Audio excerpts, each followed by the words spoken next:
Thank you, Mr. Sturgeon. Good evening to everyone. So when you're coming to Centennial, we have two guidance counselors. So Mix Mead is going to be looking after students whose last names start A through K. And Miss Hannah is the assistant principal that is kind of linked into that alpha range.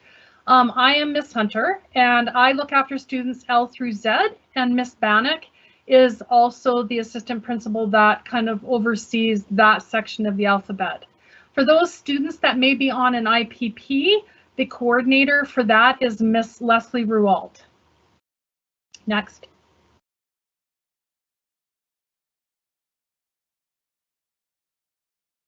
So one of the big questions we always get is, what is our role as a high school counselor? So what we do is we will look after educational counseling. So what courses you're going to take, what courses you need, what are you going to need if you're going to go to any type of post-secondary or college or a tech school. We also do what we call short-term social, emotional, and we do personal counseling. We look after post-secondary information. We also have information on scholarships, and students can see us at any time. We do have drop-in times, but we also have a guidance secretary who will book those appointments to see us as well. And our office is located right in the center of the school in T-Wing. Okay, next. The other person who is part of our support plan is Miss Good. Is Miss Good, and what she does is she helps those students who are English language learners or ELL. And so what she does is she likes to provide support. So those students where English may be their second language, and her focus is helping them to acquire some kind of academic English and moving them through so that they'll be successful. Oftentimes, students who are ELL students may take more than 3 years, so they may need an additional year of high school. It will just depend on their level of understanding and their level of English and how they acclimatize to everything. She also is a liaison with outside service providers who are also able to support any new families who might be transitioning to life in Calgary or even into Canada. Ms. Good will also help students with course selection and post-secondary options. Okay, next. So one of the things that we often find with students that are coming from junior high to high school is that it can be a very overwhelming experience because they're going from knowing pretty much everybody maybe at their junior high or the kids they've gone to school with. For some of them will probably be 9 years. And when they come into high school, it can be kind of a different environment for them. And so that transition is one that students lots of times will feel a little scared, a little nervous, and we're hoping that we can make that transition a little bit easier for them. And that would be through the tours, that is being able to reach out to the people in the building that can help them. And that's part of tonight as well, in learning to meet those teachers and those programs.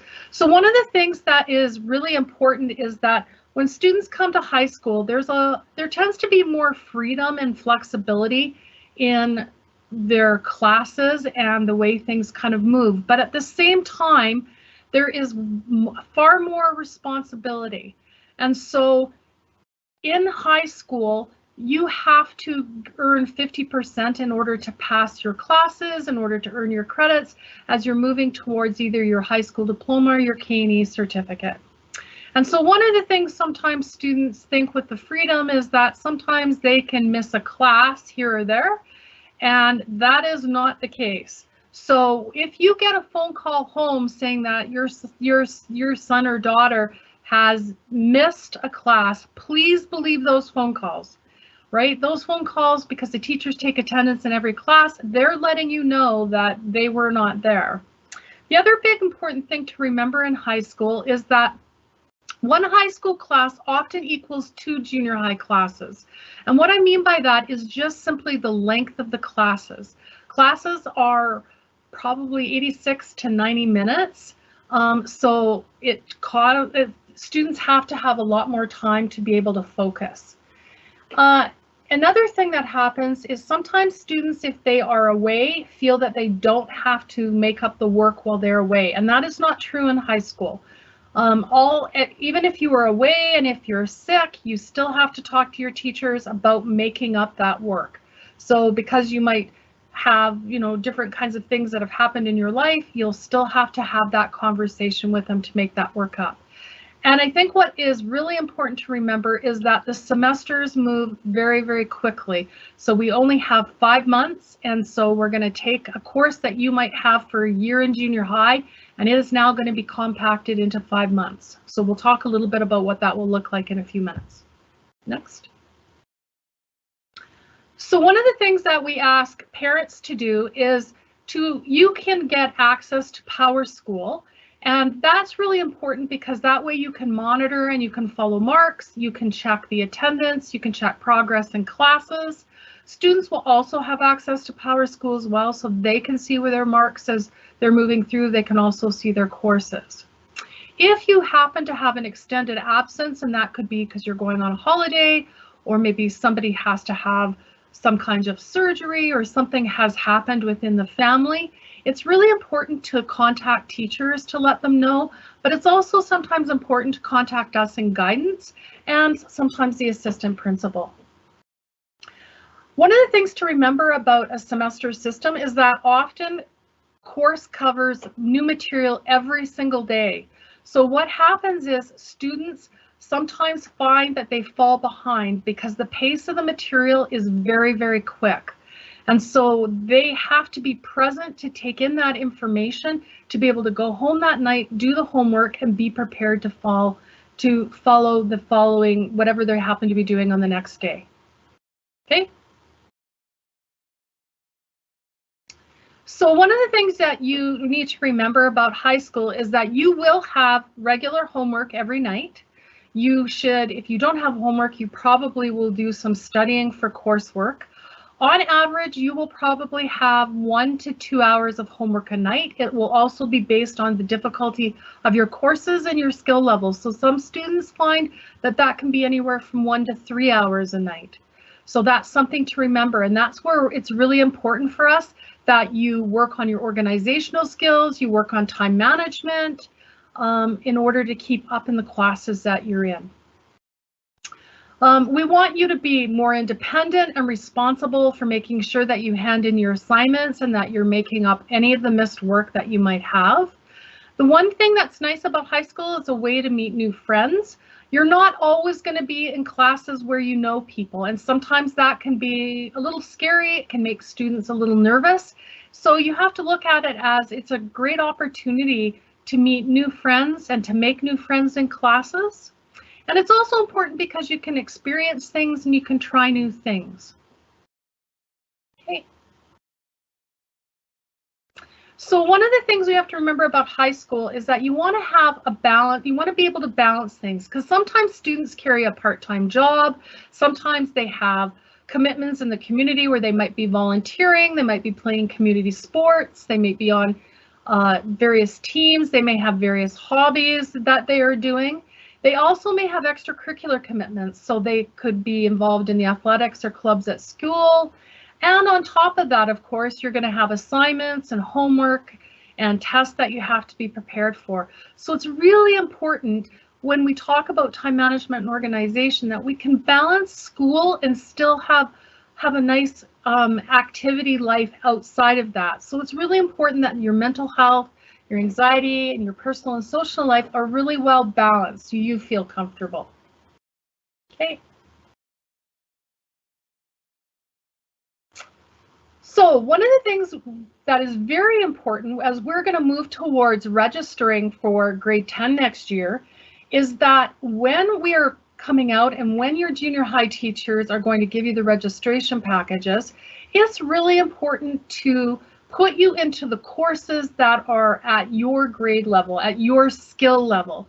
And in high school, we have different levels of courses for that very reason. So it's really important that that academic placement is based on whatever the junior high recommends for you. It's based on what your student learner characteristics are. And when it comes to the complementary option courses, it's really important that you're choosing courses that you're interested in. Sometimes it's about maybe a career pathway that you're thinking about, and it will give you kind of a little bit of a snapshot into what that will look like. It's also going to be a nice time for you to experience different things and new things. One other thing that's really important is when we start registering, that you are very clear on the courses that you want to take, because a lot of times it's very difficult and even impossible to change your course levels or your options once the semester has started. And that's because our courses are full and we're not able to always move courses around. So one of the things you have to do is you have to remain committed to the classes on your timetable for the entire semester and do the best that you can. And you're working with teachers, and you're working, if you have to come into guidance, working with us, whatever we can do to help make you successful in those courses. Okay. So the junior high has an assessment, and sometimes that can get confusing because when you come to high school, we are moving into percentages, and sometimes you're not working in that. So everything is measured on a scale of 1 to 4. So the learning characteristics are what is the skill level that's demonstrated by a student in a particular subject area, and the outcome is what that student is expected to know and be able to do. And that's very important if you're coming out of an English course or a language arts course. Do I go on to English 10-1? Do I go on to English 10-2? Or do I go into the K&E program, which is English 10-4? So the achievement indicators really establish kind of what that measurement is for where you as a student will demonstrate what the understanding of those outcomes are. So if you're a number 1, that means you're not meeting them. Number 2 is basic. Number 3 is good, and 4 is excellent. So one of the things that the junior high staff will break that down as to which will be the better course for you to go into that meet those standards. And like I said before, high school students will receive a final course grade as a percentage. So 50% means you have to have a pass. If you have under 50%, you will fail the course. Okay, next. So in high school, you get a high school diploma. And in order to do that, you have to get 100 credits. Each course is worth 5 credits. Some courses are based on 1 credit modules, but all courses will be equal to 5. So with 50%, if you pass the course, you'll get your 5 credits in that course. So in grade 10, you will have 8 classes. That will mean you'll get 40 credits. In grade 11, you will probably earn 38 credits, which is 7.5 classes, because CALM, which is Career and Life Management, is only a half semester course. And in grade 12, you will earn another 35 credits because you'll be taking 7 classes. Next. We also have something called the Certificate of High School Achievement, and this is 80 credits. And this is earned by students who are in our knowledge and employability. And so this program is done by referral with the junior high school. And usually parents, guardians, and the counselor there will sit down. They will talk about what that looks like. It is less academically demanding. There is more of a focus on hands-on type of experiences and activities. It will help to provide more successful transition into employment or further training opportunities. And it's also where sometimes students who are struggling will start out. And it does not mean that they will stay in that program. They may finish their Certificate of High School Achievement and they will move on to that transition to get their high school diploma. And that's an important part in guidance because we'll help figure out what that transition piece will be. Okay. So once again, each class is equal to 5 credits. You're going to have 4 classes a day, which is going to mean you'll get 20 credits per semester. As I said before, a credit is 50%. So anything that has a number 10 or 15 is a grade 10 course. Grade 11 are numbered as 20 or 25, and grade 12 is numbered as 30 and 35. Okay, next. So in grade 10, you're going to register for 4 academic courses. So you're going to take English, social studies, math, and science. You also are required to take Phys Ed 10. That's the only year that you have to take for Phys Ed. If you're not a person that loves Phys Ed, you only have to take it and then you're done. You must also choose 3 complementary classes with 2 alternatives. So when we come out to do registration, we're going to be asking you to choose 5, and we're going to have you rank them from 1 to 5. And we really try to give you your top 3 option choices. So if everything works out, that's usually what happens. So each semester you will have 2 academic courses and you will have 2 complementary or option classes. And in the other semester, you'll have 2 academic courses. You'll have 1 complementary or option course, and you will have Phys Ed 10. Okay. So this is just kind of a little bit of what our timetable looks like. So Monday to Thursday, we start at 8:50 in the morning and we go till 3:35. And so you can see on a Monday, so this person has drama from 8:50 to 10:13. Right now we have tutorial time that sits between period 1 and 2. And that's where students can go and get extra help from their teachers in the courses that they might be struggling with, or if they have more questions to ask. And then they're going to go on to period 2, which this person has English 10-1, and that's 10:41 to 12:04. Then our lunchtime is 12:04 to 12:41. And then period 3, they have Phys Ed, and that's 12:45 to 2:08. And their last class of the day is 2:12 to 3:35. And you can see they have Math 10C. We have something after school as well. So some of our band programs run jazz band. We also have acting and touring that will run sometimes outside of the timetable as well when they're working with production on drama production. And I believe this year they're doing a musical. You will see as well on Tuesday, you're going to see that the classes flip. So whatever students had in the morning now is flipped. So instead of they're going to have English and drama, and then in the afternoon flips. So Monday, Wednesday are the same. Tuesday and Thursday are the same. And then we have drama, as you'll see on Friday, which we run from 8:50 to 2:05. So we run a shorter day on Friday, and we have a very short break. It's only a 20-minute nutritional break. You'll also see that there's what they call a J block in the morning, and sometimes we have our choir that will run. Sometimes our concert band is running during specific days, and that would mean that the whole concert band would get together. So all grades 10, 11, and 12, and choral music will run there as well. Friday is done at 2:05, and we don't really have any contact for after school. That's something you'd have to set up with your teachers. Okay, next. So tutorials right now, as I said, we offer them between period 1 and 2. That is where students have the opportunity to go and talk to teachers about anything that they might be struggling with.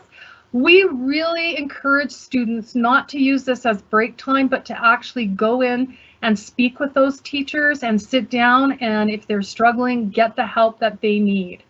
And so it's really a good advantage for students to take advantage of that. And we've really had to remind our grade 10s of the importance of this year. Sometimes teachers are not always in the classroom that students have, so you just have to check with your teacher with regards to the location. And also teachers will meet after school. There are some teachers that will meet in the morning, so it's about talking to the teachers you have, and they'll let you know when they're available to help you. Okay, next. So a high school semester system. So in semester 1, it runs from September to January. We often have Meet the Teacher, which is usually an evening event where parents will come and they'll run through the whole timetable that their sons or daughters have, and they get to meet the teachers and see what it's like to be in those classes. Unfortunately, with COVID, we've had to go to kind of a virtual event, but you'll still meet the teachers in just a different way. There's also a progress report that happens about midway through, And we have a midterm report card and parent-teacher interviews that will take place usually in October. Sorry, the midterm report card is usually in November. We have scheduled final exams in January, and those actually are, for us, are starting tomorrow. And then the final report card will come at the end of semester 1, and they will see what their final marks and grades are. And that will determine what they're going to go on to in the following year. Okay, next. In semester 2, it runs from February to June. It's much the same. We have Meet the Teacher. This is where we do registration for the next school year in February or March. And with our junior highs this year, we will be coming out to them in February to do that registration for next year. There will be a progress report. We have parent-teacher interviews. Once again, April we'll have a midterm report card. And then in June, we will have final exams. And then we have that final report card at the end of the semester that will determine what students will be going on to in their upcoming year. Okay. So prior to school startup, we always get those questions. When does school start? When do we get all that information? So you will receive information with the school startup information. Sometimes it's mailed. I believe it's now emailed out or it's placed on the school website.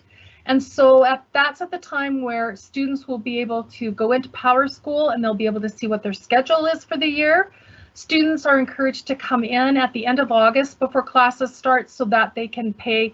Sometimes they'll pay school fees. Sometimes you'll just simply do that online. But what's really important is that you get your school ID picture taken for the year.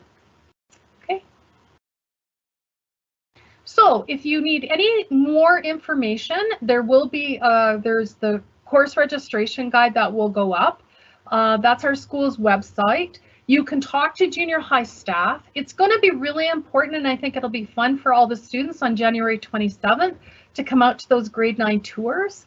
If you are not part of our big main feeder schools and you're coming to us from a smaller school, you're welcome to join those tours. You can check with the main office as to what those times are. I will be going out and Mixed Mead will be going out to the junior highs to meet and register students individually.